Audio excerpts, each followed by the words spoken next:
It is the 4th of September, and our reading this day in Baptist history is the immortal tinker and glorious dreamer. Our passage of Scripture is 2 Corinthians chapter 5 and verse 1. For we know that if our earthly house of this tabernacle were dissolved, we have a building of God, an house not made with hands, eternal in the heavens.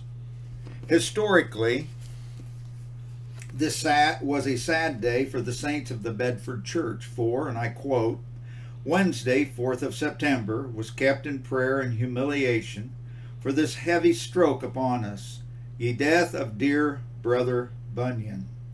Appointed also that Wednesday next be kept in prayer and humiliation on the same account.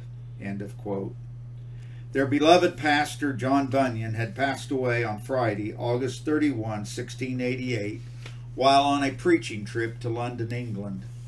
The sorrowful tidings did not reach his congregation at Bedford until they gathered to worship on the next Lord's Day.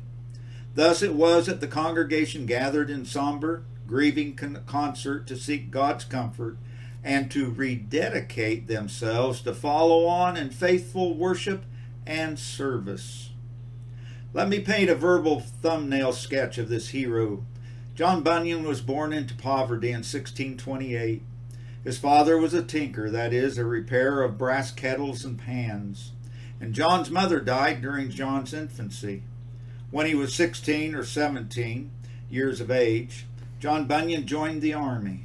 Upon leaving the army, he settled down at Elstow, about a mile from Bedford, England, where he followed his father's trade. In 1647, he married a girl who also came from a poor financial background. In 1655, John was transformed in glorious salvation and was baptized into the membership of the Bedford Baptist Church. His wife died the same year, leaving 4 small children. Bunyan, though never formally trained for the ministry, began to preach soon after his baptism. 4 years following the death of his first wife, Bunyan remarried.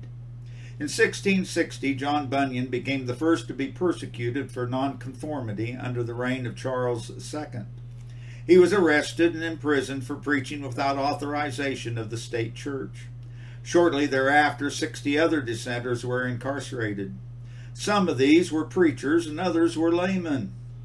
The preachers were imprisoned just for preaching without sanction, and the laymen were placed in jail because they encouraged the preachers by listening. In his prison cell, Bunyan had only a 3-volume library consisting of his Bible, a concordance, and a copy of Fox's Book of Martyrs.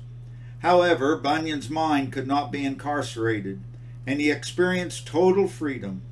Sir Walter Scott is reported to have said, and I quote, "Give me my imagination, and I can be happy in a prison." End of quote.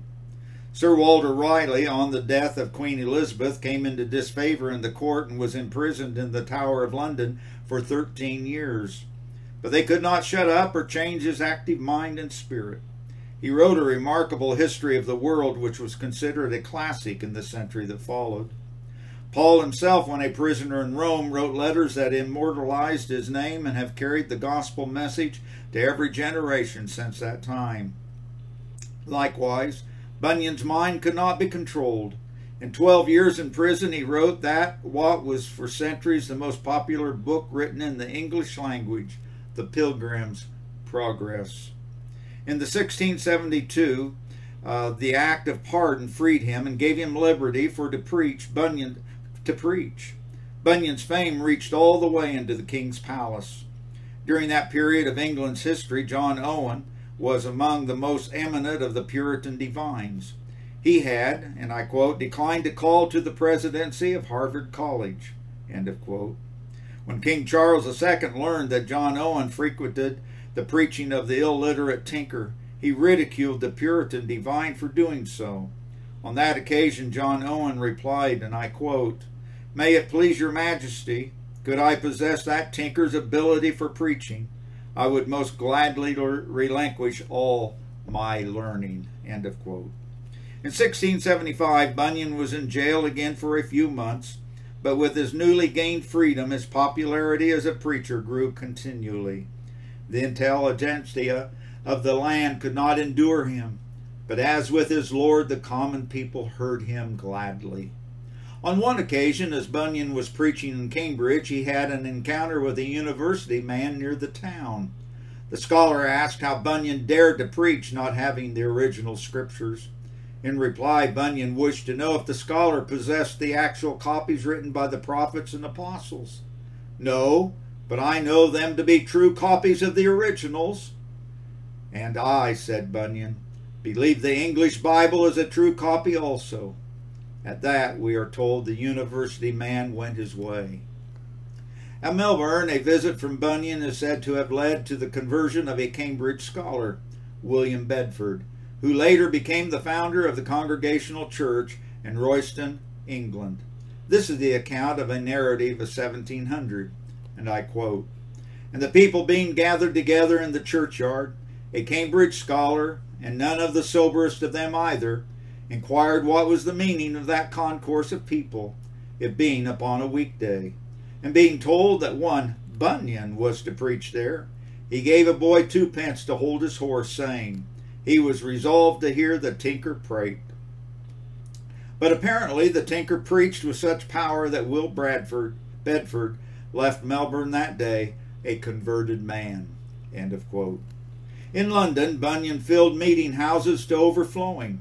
He spoke to over 3,000 in one service, but he refused any overtures to leave Bedford, for he was knit to those who had meant so much to him in the days of his severe trial.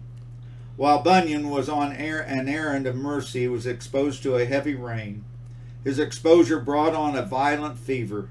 10 days later, he died in London and was buried in Bunhill Fields. John Bunyan died as he was born and lived a poor man as far as the riches of this world are concerned. But we cannot help but reflect on the mansion in glory that replaced his prison cell in Bedford. The sorrowing of the saints that took place on Wednesday the 4th of September, yonder in Bedford, was replaced as one by one those saints were greeted in glory by Pastor Bunyan, who had preceded them. Regardless of our circumstances today, may we too live with eternity's values in view. To God be the glory.